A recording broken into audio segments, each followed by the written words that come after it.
Hello students, welcome to science institute. कल हमने पढ़ी थी क्लासेस मोसोट इक्वेशन, बहुत इंपॉर्टेंट थी। आज हम आगे बात करते हैं भाई। हमने इस यूनिट में अब तक ध्रुवणता शुरू किए। हमने अलग अलग तरह की पोलराइजेशन, अलग अलग तरह के पोलराइजेबिलिटीज पढ़ी है। मैं एक बार याद दिला देता हूँ आपको कौन कौन सी पढ़ी है। सबसे पहले पढ़ा था हमने विकृति ध्रुवणता, मतलब डिस्टोर्शन पढ़ा था हमने, डिस्टोर्शन पोलराइजेबिलिटी पढ़ा था। फिर इलेक्ट्रॉनिक पोलराइजेशन पढ़ा, उसके बाद में फिर हमने एटॉमिक पोलराइजेशन पढ़ा। इलेक्ट्रॉनिक एटॉमिक पोलराइजेशन का जो टोटल होता है उसी को क्या कहते हो आप, विकृति ध्रुवणता कहते हो या डिस्टोर्शन पोलराइजेबिलिटी बोलते हो। और ये जो मॉलिक्यूल थे मैंने बताया था, इनको रखा था पहले तो प्लस माइनस अलग अलग तरह से थे, मतलब इनका जो म्यू था वो 0 था। जैसे ही रखा था इनमें एक तरफ प्लस चला गया, एक तरफ माइनस चला गया, मतलब इनका जो म्यू था वो नॉन जीरो हो गया। ये मॉलिक्यूल कन्वर्ट हो गया डायपोल में, द्विध्रुव बन गया। इसीलिए इसको क्या बोला था हमने, प्रेरित द्विध्रुव भी बोला था, इंड्यूस डायपोल भी बोला था। बोलो यही था क्या? पहले नहीं था, जैसे रखा बाद में बना। लेकिन कुछ मॉलिक्यूल जो पहले से हो उनके साथ किस तरह का व्यवहार हो, अभी तक हमने इसकी बात नहीं की है। हमने अभी तक कौन से मॉलिक्यूल लिए कि जो पहले से डायपोल नहीं है, जिनका म्यू 0 है, यही बताया था मैंने स्टार्टिंग में, आप लोगों को ध्यान हो तो, कि प्लस माइनस अलग अलग तरह से यूनिफॉर्मली डिस्ट्रीब्यूट है तो उनका म्यू क्या निकलेगा, ऑलवेज 0 ही निकलेगा। मतलब अभी तक हमने सिर्फ उन मॉलिक्यूल्स को डिस्कस किया है जिनका म्यू 0 हो, और म्यू 0 वाले मॉलिक्यूल्स को कहा जाता है नॉन पोलर मॉलिक्यूल, अध्रुवीय अणु। बोलो एकदम सही है क्या? अध्रुवीय अणु के हमने बिहेवियर को अभी तक समझा है, लेकिन जो मॉलिक्यूल पोलर होते हैं, मतलब जिनका डायपोल मोमेंट पहले से ही नॉन जीरो हो, उनको रखने पर किस तरह का व्यवहार होता है अभी तक हमने इसको डिस्कस नहीं किया है। तो आज यही डिस्कस करेंगे हम कि पोलर मॉलिक्यूल को जब इलेक्ट्रिक फील्ड में रखोगे तो वह किस तरह का बिहेवियर दिखाएंगे, क्या उनमें भी ध्रुवणता बनेगी क्या, और नहीं बनेगी तो क्यों नहीं बनेगी, बनेगी तो कैसे बनेगी, किस तरह से बनेगी, ये हमें डिस्कस करना है। शुरू करते हैं किसी भी नॉन पोलर पोलर मॉलिक्यूल से। तो पहले पोलर मॉलिक्यूल लिया हमने, बहुत सारे पोलर मॉलिक्यूल है, HCl है, HF है, HBr है, HI है, हजारों, कोई सा भी ले लिया। माना कि हम HCl टाइप के पोलर मॉलिक्यूल को कंसीडर करते हैं। मैंने HCl टाइप का पोलर मॉलिक्यूल लिया, इसको मैंने कंडेंसर की प्लेटों के बीच में रखा। ये मैंने लगा लिया कंडेंसर, कैपेसिटर लगा लिया। एक प्लेट पर तो प्लस आता है और दूसरी पर क्या आता है भाई, माइनस आता है। ये लो भाई, एक पर प्लस, एक पर मैंने माइनस कर दिया। अब ये देखो, ये मॉलिक्यूल ऑलरेडी क्या बना हुआ है, डायपोल है, परमानेंट डायपोल है ये। बोलो है कि नहीं है? मतलब इसका म्यू जो है वह नॉन जीरो है, एक तरफ इसमें प्लस होगा, एक तरफ माइनस होगा। बोलो मैं ऐसा मॉलिक्यूल लिया मैंने, HCl इसी टाइप का मॉलिक्यूल है, नॉन पोलर मॉलिक्यूल है, और इसमें परमानेंट डायपोल होगा। जैसे ही इसको इस फील्ड में रखोगे, इसकी जो फील्ड लाइन है, इसकी बल रेखा यहां से यहां की तरफ जा रही है, इधर से इधर की तरफ बोलो जाएंगी। जैसे ही इस मॉलिक्यूल को इस फील्ड में रखूंगा तो ये एक विचित्र प्रकार का व्यवहार दिखाता है। कैसा बिहेवियर दिखाएगा?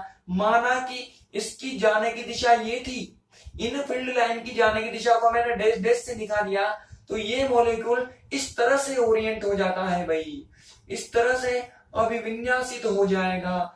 ये हो जाएगा प्लस और ये हो जाएगा माइनस। ये तो अलग ही काम हो गया। हमने ऐसा काम कहीं देखा क्या? नहीं देखा। हमने सिर्फ क्या देखा था, हमने ये देखा था कि एक मॉलिक्यूल लिया, उसको रखा, ये सीधा ही रहा था, इधर प्लस आया था, इधर माइनस आया था, बिल्कुल सीधा था। अगर ये यहां से यहां जा रही है तो इसका भी क्या निकलेगा, बिल्कुल ये दोनों कैसे निकलेंगे, पैरेलल निकलेंगे, समांतर निकलेंगे। लेकिन यहां पर ऐसा हुआ क्या? नहीं हुआ। जैसे ही रखा, यह पैरेलल तो बहुत दूर की बात थी, ये तो किसी और ही डायरेक्शन में जाकर अरेंज हो गया। माना कि इसकी एक्सिस ये थी, इसकी एक्सिस क्या हो, ये हो, ये माइनस है भाई, ठीक है ना, और इसकी एक्सिस क्या थी, ये थी, और ये क्या है भाई, प्लस है। तो इसकी एक्सिस से इसके बीच का जो एंगल था वो मुझे कितना मिला, थीटा मिला। मतलब किसी भी पोलर मॉलिक्यूल को अगर इलेक्ट्रिक फील्ड में रखा जाए, विद्युत क्षेत्र में रखा जाए, तो विद्युत क्षेत्र की दिशा से थीटा एंगल पर ओरिएंट हो जाता है, थीटा डिग्री के कोण पर अभिविन्यासित हो जाता है। इस तरह से उसमें ध्रुवणता उत्पन्न होती है। वो भी पोलराइज तो हुआ, लेकिन थीटा एंगल पर पोलराइज हुआ, उसकी ध्रुवणता की एक निश्चित दिशा है, क्या डायरेक्शन है, थीटा एंगल पर ओरिएंटेड हो गया। इस तरह की ध्रुवणता को कहा जाता है अभिविन्यासी ध्रुवणता या अभिविन्यास ध्रुवणता। इंग्लिश में नाम क्या हो जाएगा, ओरिएंटेशन पोलेमराइजेशन, सॉरी ओरिएंटेशन पोलराइजेशन कहा जाता है इसे। बात समझ में आई?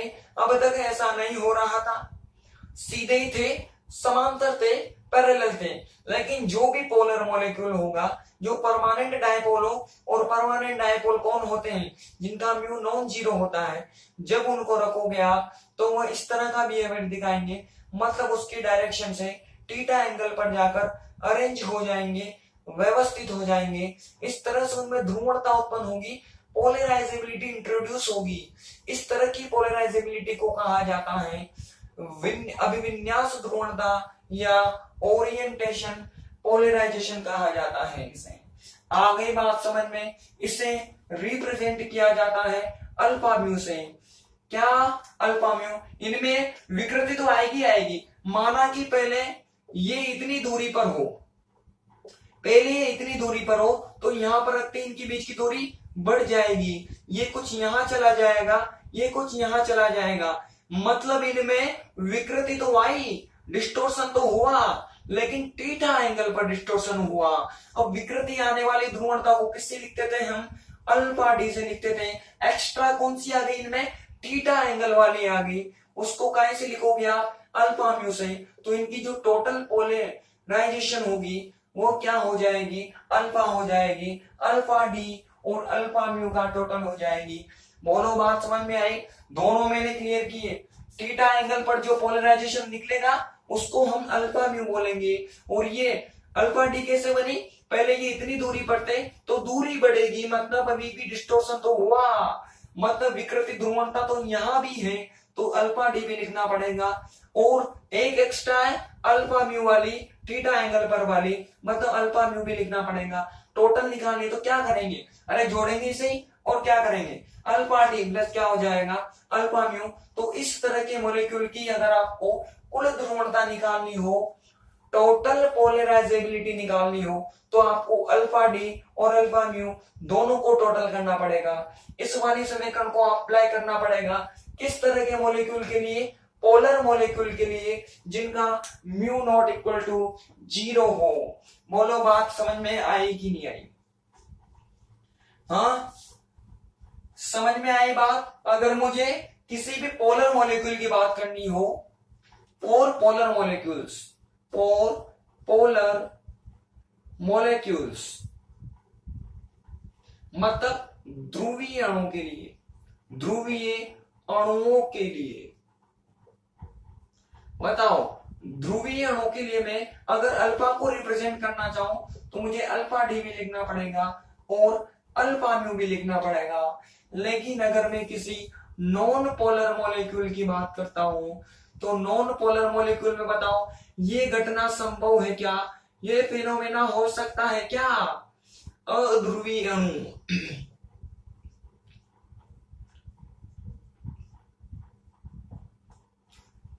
अरे बताओ होता है क्या? कल रखा था हमने, कल क्या मतलब पिछले लेक्चर में रखा था, वो तो बिल्कुल ऐसा ही थे। मतलब इनमें कौन सी ध्रुवणता आई थी, केवल अल्फा डी वाली, कोई थीटा वीटा एंगल था क्या? यहाँ पर थीटा एंगल नहीं था, थीटा एंगल नहीं था, मतलब इनके लिए जो अल्फा म्यू है वो खत्म हो गया था। अल्फा म्यू का मान कितना हो गया होगा, 0 हो गया हो, तभी तो थीटा एंगल पर नहीं गया, दोनों कैसे रहे, समांतर है। जैसे ही थीटा एंगल बनेगा अल्फा म्यू प्रकट होगा। इनमें थीटा था क्या, नहीं था, मतलब इनके लिए अल्फा म्यू कितना चल रहा होगा, 0 चल रहा होगा। उसका रीजन क्या था, क्योंकि इनके लिए म्यू 0 था, ये नॉन पोलर थे। अगर किसी भी नॉन पोलर मॉलिक्यूल के लिए मुझे अल्फा लिखनी हो तो केवल मुझे क्या लिखना पड़ेगा, अल्फा डी लिखना पड़ेगा। मुझे म्यू लिखने की जरूरत नहीं है, क्योंकि ये क्या होता है, इनके लिए 0 होता है, 0, क्योंकि म्यू 0 होता है। इनमें कोई थीटा बीटा एंगल नहीं होता। तो नॉन पोलर के लिए ये वाली इक्वेशन लगाओगे और पोलर के लिए ये वाले इक्वेशन लगाओगे। दूसरे शब्दों में बोलूं मैं, जो परमानेंट डायपोल हो, परमानेंट डायपोल होंगे तो पोलर होंगे, तो उनके लिए ये इक्वेशन, जो डायपोल ना हो उनके लिए ये इक्वेशन लगाओगे आप। बोलो समझ में आई बात? अगर समझ में आई तो लिख लो फटाफट से, लिखो डेफिनेशन। जब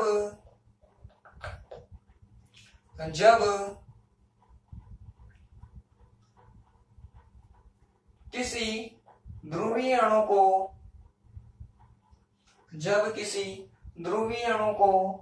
विद्युत क्षेत्र में रखा जाता है तो, जब किसी ध्रुवीय अणु को विद्युत क्षेत्र में रखा जाता है तो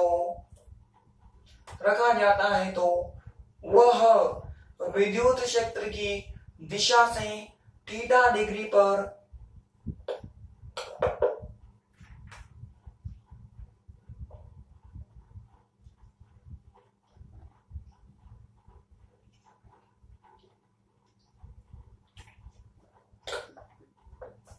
विद्युत क्षेत्र की दिशा से थीटा डिग्री पर अभिविन्यासित हो जाता है, थीटा डिग्री पर अभिविन्यासित हो जाता है।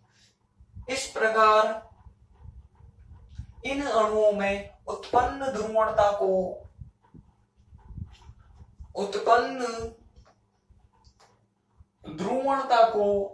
अभिविन्यास ध्रुवण कहते हैं, अभिविन्यास ध्रुवण कहते हैं। इसे अल्फा म्यू से प्रदर्शित करते हैं, इसे अल्फा म्यू से प्रदर्शित करते हैं, अल्फा म्यू से प्रदर्शित करते हैं। ठीक, डायग्राम बना लो और ये बायोडाटा लिख लो नीचे की तरफ। पोलर का मतलब कौन कौन से मॉलिक्यूल हो गए, जैसे कि मैंने HCl लिखा हो, HF की बात करूं मैं, HBr की बात करूं, HI की बात करूं, और भी बहुत सारे हैं। और नॉन पोलर का मतलब क्या हो गया, जैसे मैंने N2 की बात की, O2 की, H2 की, इस तरह के मॉलिक्यूल की बात करूं, सारे के सारे कैसे हैं, नॉन पोलर है। तो इसकी बात करूंगा मैं तो ये लगेगा, और उसकी बात करूंगा तो ये लगेगा। लिख लो भाई जल्दी, आप लोग लिखो, when polar molecule is kept in electric field, then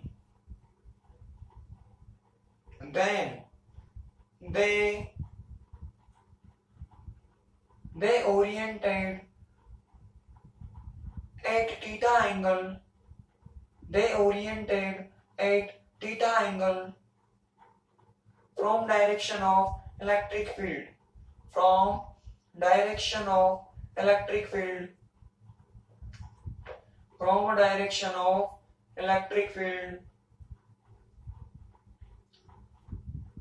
This type of polarizability is called orientation polarization. This type of polarizability is called orientation polarization. Complete कर लो आप भी, डायग्राम बनाओ और ये लिख लो। अल्फा क्या है भाई, टोटल पोलराइजेबिलिटी, कुल ध्रुवणता। कर लिया होगा आपने ये सारा का सारा। अब हम हमारे अगले टॉपिक की ओर बढ़ते हैं भाई। अगला टॉपिक इसी टॉपिक पर टिका हुआ था, इसलिए पहले इसको पढ़ना जरूरी था। हटा दूं मैं, कर लिया होगा आपने, स्क्रीनशॉट वगैरह ले लिया होगा। ठीक है, अब हम पढ़ेंगे ध्रुवणता पर ताप का प्रभाव, मतलब effect of temperature on polarisability, कि टेम्परेचर को चेंज करने पर पोलराइजेबिलिटी किस तरह से चेंज होती है, ध्रुवणता किस प्रकार से परिवर्तित होती है। हमें इस चीज को अब समझना है भाई। एक डेरिवेशन है, ये भी कुछ नहीं है, पुरानी जानकारी काम आएगी और एक दो बातें आपको ध्यान में रखनी है भाई। तो लिखा हमने ध्रुवणता पर ताप का प्रभाव, ध्रुवणता पर ताप का प्रभाव, ठीक। Effect of temperature on polarisability, effect of temperature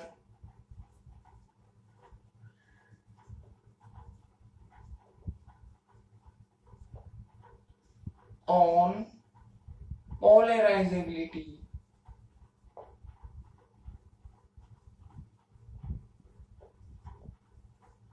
ठीक, शुरू करते हैं भाई। बताओ कल क्लासेस मोसोटिक इक्वेशन कितनी आई थी? हमने कल पढ़ी थी, बहुत इंपॉर्टेंट इक्वेशन थी। कितनी आई थी भाई क्लासियस मोसोटिक इक्वेशन? कल हमारे क्लासियस मोसोटिक इक्वेशन सोल्व होकर आई थी एप्सिलॉन 1 एप्सिलॉन -1 अपॉन एप्सिलॉन +2, इधर की तरफ m अपॉन रो, फिर इधर की तरफ क्या हुआ था भाई 4 पाई n अपॉन 3, 4 पाई n अपॉन 3, और यहां पर क्या था अल्फा डी था, अल्फा डी था। अब देखो हमने अभी भी दो तरह के मॉलिक्यूल पढ़े हैं, दोनों तरह के मॉलिक्यूल के लिए अल्फा अलग अलग होती है। अभी तक हम बात किसकी कर रहे थे?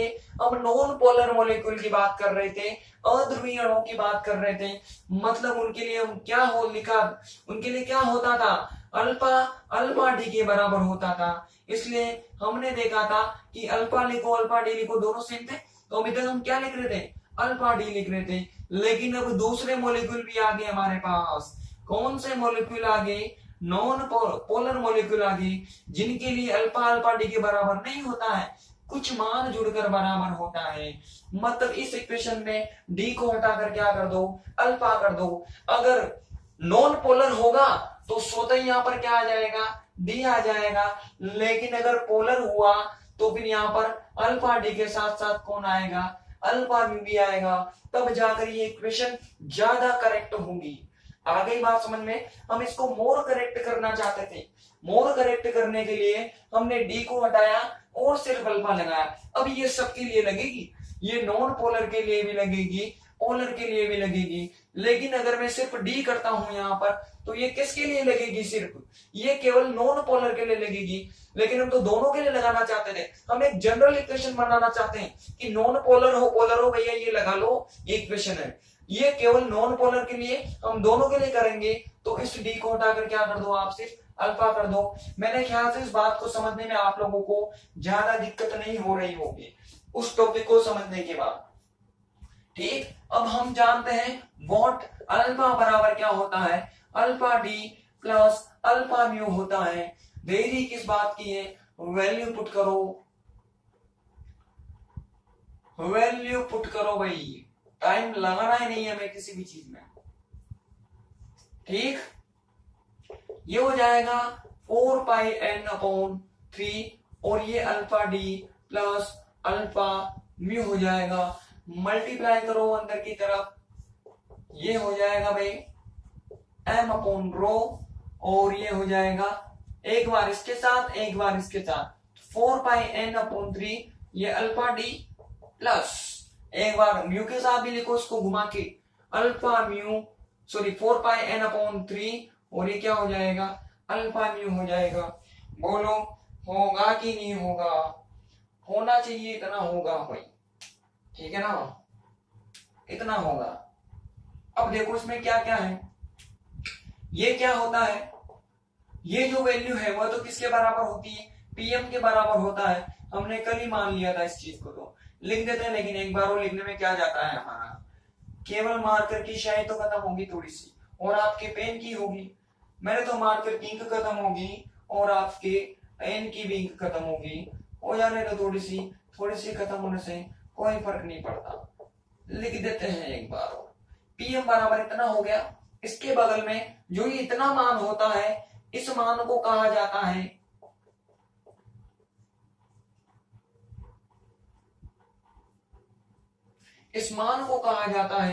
P I. आई फॉर प्रेरित। आई का मतलब क्या है, यहाँ पर प्रेरित ध्रुवण है, इंड्यूस पोलराइजेशन है। ठीक है भाई, इंड्यूस पोलराइजेशन को बताएगा। मैंने कहा था विकृति के नीचे मैंने वो भी कराया था इंड्यूस वाली कि भाई प्लस माइनस बनने से क्या हुआ, पहले नहीं था बाद में बना, तो यहाँ पर क्या होगा, उसमें द्विध्रुव आघूर्ण भी उत्पन्न हो जाएगा, डायपोल मोमेंट भी आ गया था, तो हमने इंड्यूस वर्ड लगाया था नीचे की तरफ, तो इसको मैंने पीआई से रिप्रेजेंट कर दिया।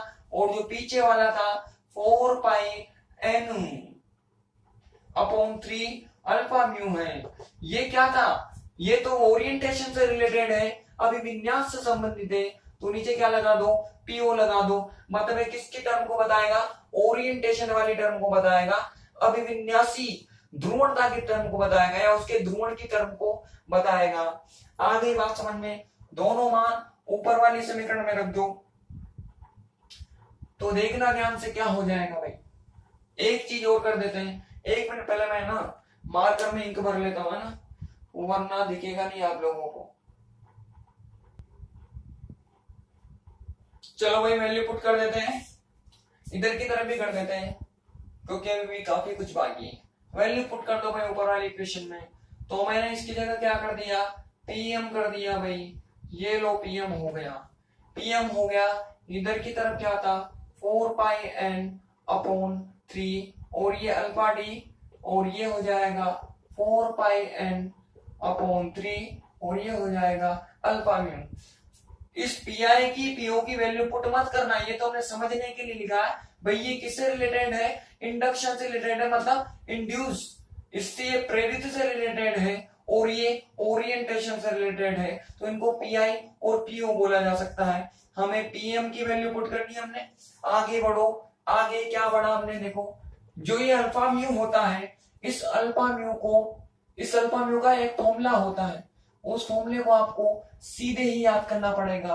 अल्फा म्यू बराबर होता है म्यू स्क्वायर अपॉन 3kT, ये फॉर्मूला होता है, डायरेक्ट लर्न करना पड़ेगा आपको।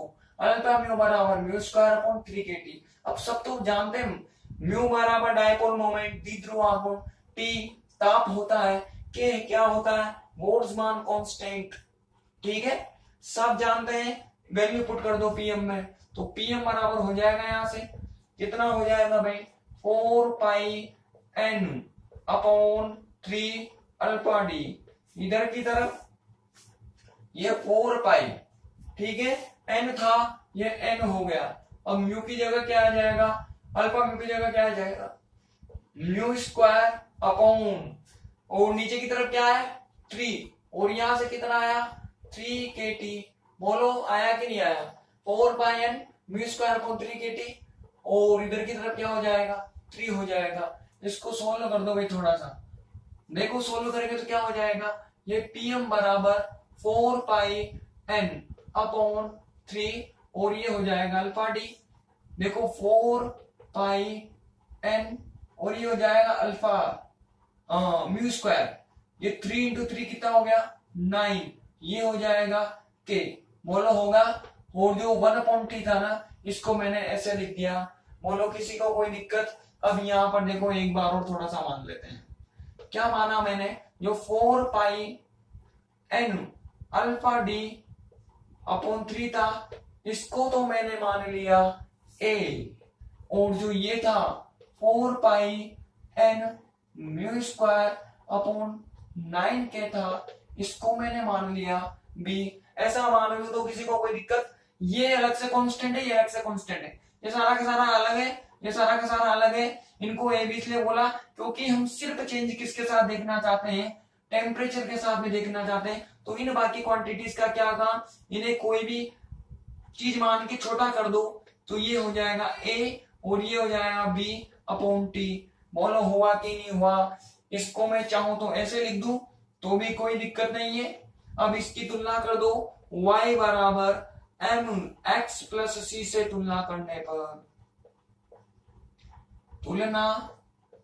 पर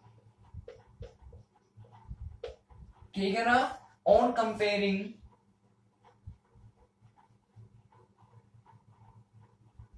y is equal to m x plus c. देखो भाई pm बराबर मतलब y बराबर क्या हो जाएगा, pm हो जाएगा। अब देखो इसको उल्टा घुमाना पड़ेगा ना, इधर की तरफ घुमा लेता हूं। देखो मैं ये pm तो pm ऐसा कैसा है ना, ये मैंने इसको आगे कर दिया, ये 1/t हो गया, उसको मैंने पीछे कर दिया भाई। देखो ध्यान से y बराबर क्या हो गया, pm हो गया, m बराबर t, x की वैल्यू 1/t और c कितना हो गया, a हो गया। अगर आप इस इक्वेशन का ग्राफ खींचोगे, इधर की तरफ तो नीचे जाएगा ग्राफ, अगली बार में खींचेंगे ग्राफ। अब हमें कुछ नहीं करना, ग्राफ खींचना है। ग्राफ खींचते पता लग जाएगा कि टेम्परेचर को चेंज करने से पोलराइजेबिलिटी इस तरह से बदलेगी। ग्राफ खींच दें, हमारा ये टॉपिक खत्म हो जाएगा। लेकिन ग्राफ नीचे जाएगा, इसलिए अगले वाले टाइम में करेंगे, मतलब अगली बार में करेंगे। फिलहाल इतना कर लेते हैं हम। लिखो भाई, इसके अंदर टॉपिक डाल लिया होगा आप लोगों ने। लिखो क्लासियस-मोसोटी समीकरण से, फ्रॉम क्लासियस-मोसोटी इक्वेशन। कर लो भाई कंप्लीट, यहां तक कर लो। ये पीएम तो जानते ही हो आप, पीआई को लिख लेना चाहो तो प्रेरित आणविक ध्रुवण, और ये हो जाएगा अभिविन्यास आणविक ध्रुवण। ये क्या हो जाएगा, अभिविन्यास। कर लो पूरा यहां तक सबके सब।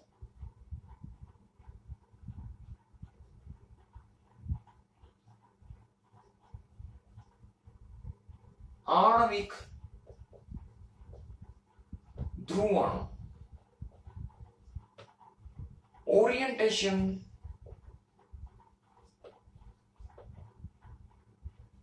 मॉलिक्यूलर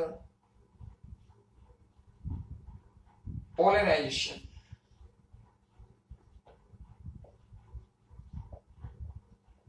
ठीक, ऐसे कैसे इसको क्या करना ना, प्रेरित आणविक ध्रुवण, इंड्यूस्ड मॉलिक्यूलर पोलराइजेशन। ये दोनों लिख के वेर करके कंप्लीट करते जाओ, यहां तक आ जाओ पूरे, यहां तक। इसके नीचे एक लाइन लिख लेंगे भाई, यहां तक आ जाओ सबके सब। ये नाम आप लिख लेना भाई। ये तो अभी विन्यास आणविक ध्रुवण, ओरिएंटेशन, मॉलिक्यूलर पोलराइजेशन, और ये हो जाएगा प्रेरित आणविक ध्रुवण, इंड्यूस्ड मॉलिक्यूलर पोलराइजेशन। ठीक, स्क्रीनशॉट ले ला के यहां तक आ जाओ भाई। इसके नीचे लिखो अभिविन्यास ध्रुवण को द्विध्रुव आघूर्ण के पदों में निम्न प्रकार से लिखा जा सकता है।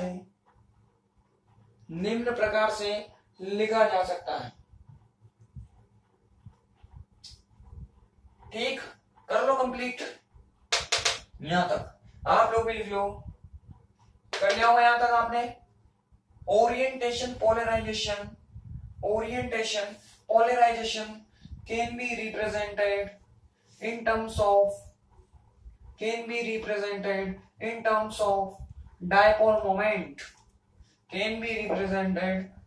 of dipole moment, dipole moment।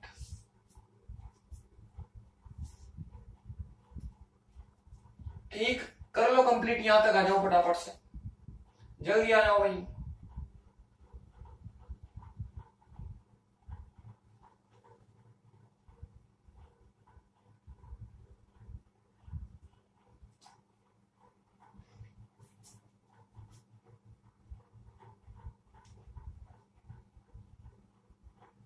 आगे होंगे सबके सब। अब हम क्या खींचेंगे भाई, इसके लिए ग्राफ खींचेंगे। ग्राफ खींच देते हैं भाई, 2 मिनट का काम है। सभी को पता है y बराबर mx प्लस सी का जो ग्राफ है वो कैसा आएगा, ऐसा आएगा। ये देखो y एक्सिस है, y पर कौन होगा, pm होगा, pm इधर की तरफ तो pm चलेगा, और x एक्स पर कौन होगा, 1/t होगा, इधर की तरफ 1/t चलेगा। बताओ कैसा ग्राफ आएगा, स्ट्रेट लाइन की फॉर्म में आएगा, सीधी रेखा की तरह, जिसका अंतःखंड कितना होगा, उसका इंटरसेक्ट तो होगा a, और उसकी जो ढाल है, उसकी जो स्लोप है वो कितनी हो जाएगी, b हो जाएगी। तो अंतःखंड काटेगा, माना कि यहां से यहां तक किसकी वैल्यू हो, इसके अंतःखंड की वैल्यू हो। अंतःखंड का मतलब क्या होगा, इंटरसेप्ट की वैल्यू हो, ये किसके इक्वल होगी, a के इक्वल होगी। ठीक, यहां से स्ट्रेट लाइन की फॉर्म में ऐसे ग्राफ आएगा, ऐसा करके आपको ग्राफ मिलेगा। इसकी जो स्लोप होगी, जो dy/dx होगा, इसकी जो स्लोप होगी, वह स्लोप किसके इक्वल होगी भाई, हाँ बोलो बोलो, किसके इक्वल होगी, b के इक्वल होगी। b का मतलब किसके इक्वल होगी, 4πn mu square upon 9k के इक्वल होगी। बोलो होगी। इस तरह का ग्राफ आएगा। तो देखो भाई, हमें टेम्परेचर को बढ़ाने घटाने से क्या पता लग गया, पीएम में होने वाला परिवर्तन पता लग गया। 1/t का मतलब क्या है, इधर की तरफ जाने पर 1/t बढ़ेगा तो t का मान क्या होगा, कम होगा। t को कम करने पर बताओ पीएम का मान क्या होता जा रहा है, बढ़ता जा रहा है। मतलब पीएम टी के क्या होता है, इनवर्सली प्रोपोर्शनल होता है। ये बात यहां से भी देखी जा सकती है। इसको बढ़ाओगे, इसको इंक्रीज करोगे, तो यहां से जो पीएम होगा वो रेगुलरली डिक्रीज होगा ना। इसको बढ़ेगा, ये बढ़ेगा, तो पीएम की वैल्यू डिक्रीज हो जाएगी। मतलब ध्रुवणता ताप की इनवर्सली प्रोपोर्शनल होती है, व्युत्क्रमानुपाती होती है।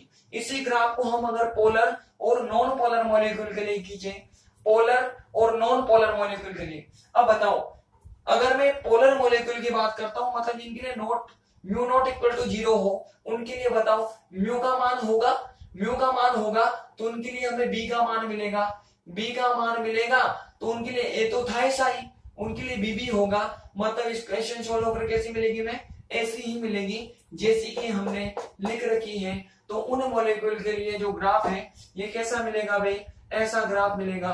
किनके लिए, HCl टाइप के मॉलिक्यूल के लिए, HF टाइप के मॉलिक्यूल के लिए, मतलब किसके लिए, पोलर के लिए हमें ग्राफ ऐसा मिलेगा। ठीक है। लेकिन अगर नॉन पोलर मॉलिक्यूल हो, नॉन पोलर का मतलब म्यू कितना हो जाएगा, 0। अगर म्यू 0 हो गया तो बी गया तो यहां से बी 0 हो जाएगा, तो 1/t भी गया। मतलब जो पीएम है, ये सीधा किसके बराबर हो जाएगा, ए के बराबर हो जाएगा। बी गया तो पीएम सीधा किसके बराबर, ए के बराबर। मतलब टी पर डिपेंड करेगा क्या, टी पर डिपेंड नहीं करेगा, कांस्टेंट होगा। टी को घटाओ बढ़ाओ, पीएम में किसी भी तरह का कोई परिवर्तन नहीं होगा। तो इसका जो ग्राफ है ये कैसा आएगा, ऐसा आएगा। किसके लिए भाई, ये H2 के लिए, N2 के लिए, O2 के लिए, मतलब किसके लिए, नॉन पोलर के लिए। अरे ये बात समझ में आई कि नहीं आई, कि नॉन पोलर के लिए ये गया तो पीएम बराबर ए बचेगा। पीएम बराबर ए का ग्राफ कैसा मिलेगा, ऐसा मिलेगा। टी को बढ़ाने घटाने से उसमें किसी भी प्रकार का कोई परिवर्तन नहीं होगा भाई। ठीक है। और नॉर्मल ग्राफ की चौक ऐसा मिलेगा, जो भी पोलर होगा उसके लिए म्यू होगा तो बीबी होगा। बीबी था, ए तो पहले से ही था, यहाँ पर बीबी आ गया तो इक्वेशन ऐसी मिलेगी। और इक्वेशन का ग्राफ ऐसा आता है, बिल्कुल ऊपर के जैसे ऐसा आता है, लिख दिया ऊपर। HCl HF टाइप की मॉलिक्यूल मतलब पोलर के लिए ऐसा दिखेगा और नॉन पोलर के लिए ये ऐसा दिखाई देगा। ठीक है। इसके नीचे ये ग्राफ बना लो, ये वाला, और यहां तक आ जाओ सबके सब। जल्दी करो, स्क्रीनशॉट ले लाके कर लिया होगा। ग्राफ के नीचे लिखो,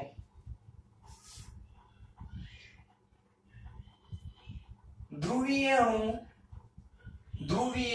अणु जैसे ब्रैकेट में लिखो HF HCl, ध्रुवीय अणु जैसे HF HCl के लिए, ध्रुवीय अणु जैसे HF HCl तथा अध्रुवीय अणु जैसे H2N2O2। अध्रुवीय अणु जैसे H2N2O2 के लिए उपरोक्त ग्राफ को निम्न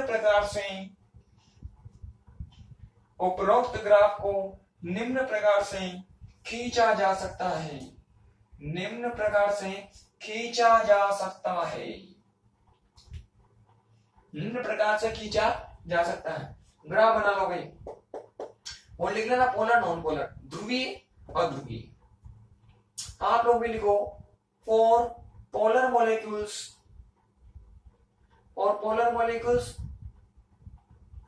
ब्रैकेट में एग्जांपल लिख लो HCl HF and for non-polar molecules bracket में एग्जांपल लिख लो H2N2O2